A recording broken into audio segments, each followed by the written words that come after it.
One of the big themes at Commodity Classic 2025 is what's ahead for demand for the commodities we produce here in America. We find all sorts of great homes for them, and over the past couple of years, more and more have been moving into clean fuels. Joining me now is DONNELL REHAGEN, President and CEO of Clean Fuels Alliance America. DONNELL, we've seen a lot of production here in clean fuels recently. What has that meant for soybean producers in particular? Well, soybean producers are huge beneficiaries. They were the early investors in our industry, so we're very happy.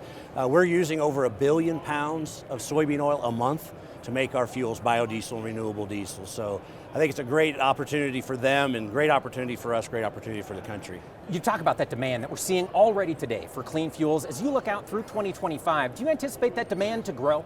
Absolutely. We're seeing growing demand in new markets, rail and marine particularly.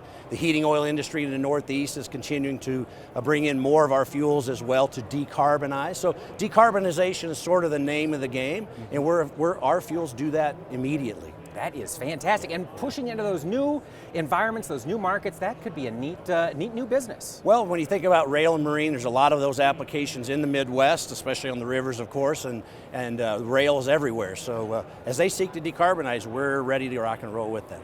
Now, last year we had some trouble with the EPA on their RVO issue, renewable volume obligations. DONNELL, break that down for us. What does that mean on the ground for the clean fuels industry? Yeah, the RVOs under the RFS are the foundational policy for our industry. They sort of set the volume demand.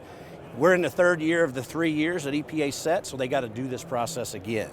They actually should have finished it last November. They haven't gotten a big start on it. So we are litigating that with them to try to push them to move faster, but we also need them to get it right this time, because the last time around they were woefully low on those volumes, and it's been detrimental for our industry. And do you feel as though we can get some good direction this time around? We're feeling good about the conversations we're having with them. They have understood that they did miss the mark last time. They have a better understanding of what the capacities are for our industry, where the feedstocks are coming from. So we're feeling good, but we've got a lot of work to do. All right, well, let's take a step back, DONNELL, if we can. Go big picture. Clean fuels overall in America's fuel supply, how much of a percentage are we talking? Yeah, we're now almost 10%, a little over 9% of the entire diesel pool in the United States. Wow. We're over 70% of the diesel pool in the state of California.